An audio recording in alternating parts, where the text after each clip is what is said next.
વસાવાની ધરપકડ થઈ છે, કઈ રીતે જોઈ? ચૈતરભાઈને લાંબા સમયથી જ્યારથી જીત્યા છે ત્યારથી ભાજપને એ ખટકે છે કે આ એક આદિવાસી પરિવારનો નાનો એવો છોકરો જીતી કેવી રીતે ગયો.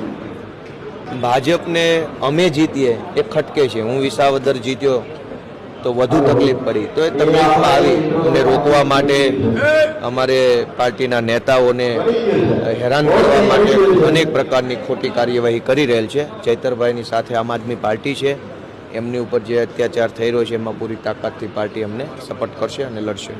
મારામારીના આક્ષેપ થયા છે ચૈતરભાઈ. મારામારી કરવાનો ઈજારો માત્ર ભાજપ પાસે છે. ગુજરાતમાં બીજો કોઈ મારામારી કરી શકે એમ છે નહીં.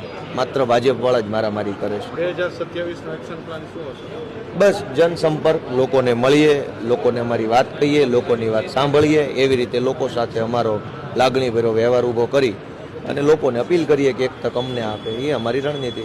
લલિત વસોયાએ 10 કરોડનો દાવો કર્યો છે માનહાનિ. તમે દાવો કર્યો હે લલિત વસોયાએ દાવો કર્યો હા. 10 કરોડનો. ભલે કાંઈ વાંધો નહીં, હજુ મને કાંઈ મળ્યું નથી. મને કોઈ ટીવીમાં આપ્યો છે.